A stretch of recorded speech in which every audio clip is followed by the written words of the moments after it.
भोपाल के कांग्रेस पार्टी के मध्य विधानसभा से विधायक आरिफ मसूद पर लगे कई गंभीर आरोप। जल्द हो सकती है विधायक आरिफ मसूद पर कार्रवाई। संयुक्त संघर्ष मोर्चा के अध्यक्ष शमशुल हसन बाली, जो कि विगत 7 वर्षों से निरंतर शासन प्रशासन से गुहार लगाते आ रहे थे, आज सर्वोच्च न्यायालय से इंसाफ मिलता हुआ नजर आ रहा है। शमशुल हसन बल्ली की माने तो न्यायालय द्वारा थाना तलैया को आदेश किया गया है, जाँच कर जल्द कार्रवाई की जाए।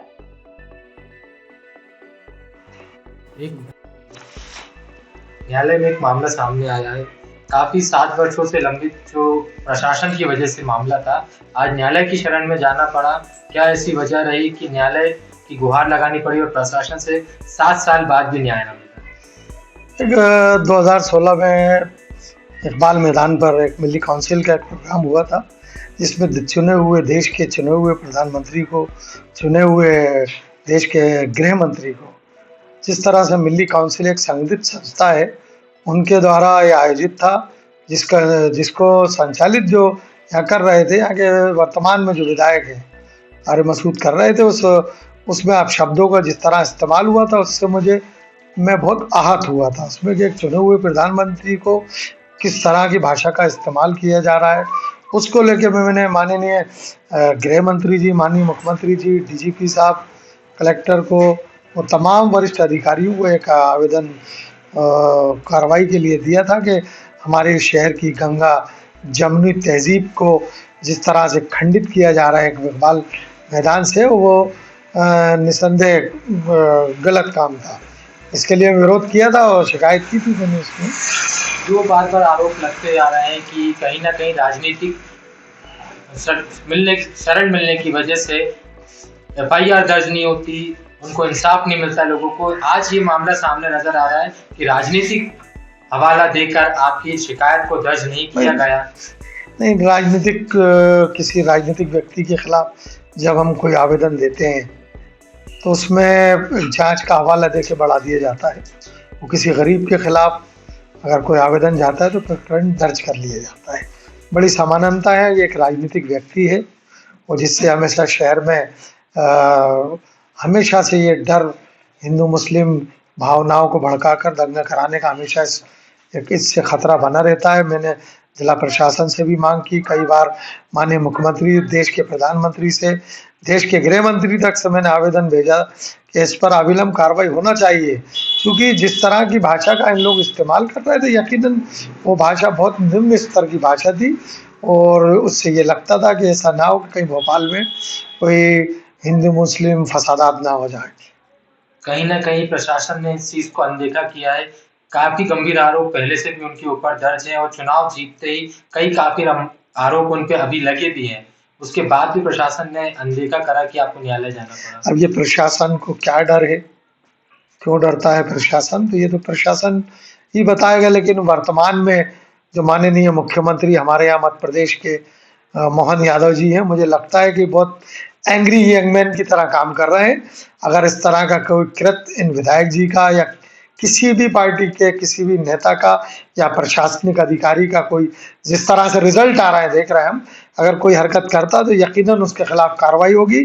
मैं माननीय मुख्यमंत्री जी से आपके चैनल के माध्यम से ये मांग करता हूं कि एक बार मैं इनके द्वारा इकबाल मैदान पर मिली काउंसिल द्वारा, जो कि सिमी से रिलेटेड संस्था है, ये बड़ा आरोप लगा रहा हूँ मैं, वो मेरे पास तमाम वीडियोस पिक्चर्स मौजूद हैं। अगर माननीय मुख्यमंत्री अगर मुझे बुलाते हैं लैपटॉप पे या प्रोजेक्टर पे, मैं उनको दिखाता हूं कि किस तरह का भाषा का इस्तेमाल हुआ था।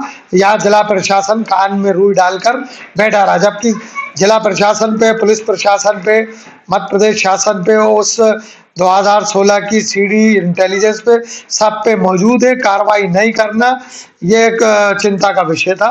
इसको मैं बड़ा ही संगीन मामला एक सामने आया। 2016 से आवेदन दिया जा रहा था न्यायालय में, एक गंभीर मामला जिसके अंदर देशद्रोह का मामला दर्ज किया जा रहा है, फिर भी आज इतने लंबे समय के बाद ये सुनवाई हो रही है।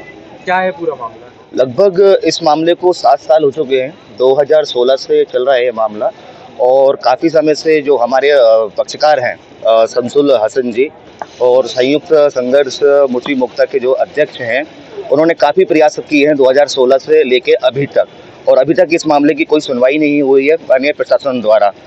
शमसुल हसन जी ने काफ़ी जगह पर अपने आवेदन, जैसे अपने श्री डीजीपी जी के यहाँ पर, अतिरिक्त पुलिस वहाँ पर, और अपना सीएम हेल्पलाइन पर भी दिया, लेकिन 7 साल उनको परेशान होने का, दुखित होने के बाद उनको न्यायालय की शरण में आना पड़ा।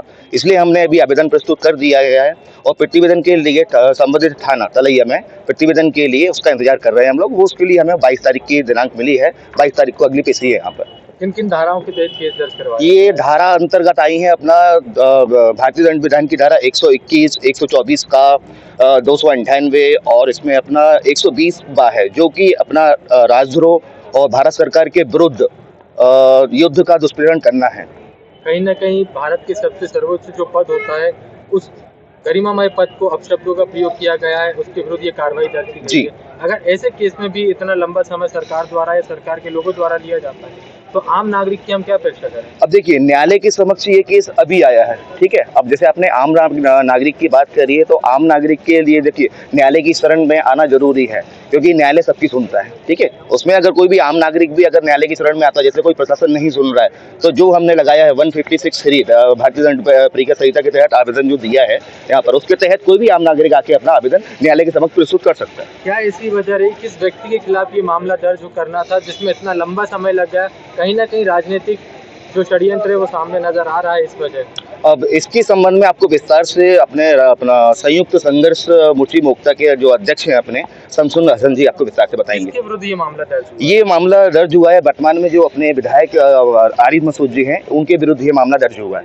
क्या यही वजह मानते हैं कि सुनवाई कहीं भी नीचे स्तर पर नहीं हुई, तो न्यायालय की शरण? यह बस यही कारण रहा है कि 7 साल तक उनकी सुनवाई नहीं हुई है, इसलिए उनको मानने गए न्यायालय की शरण में आना पड़ा।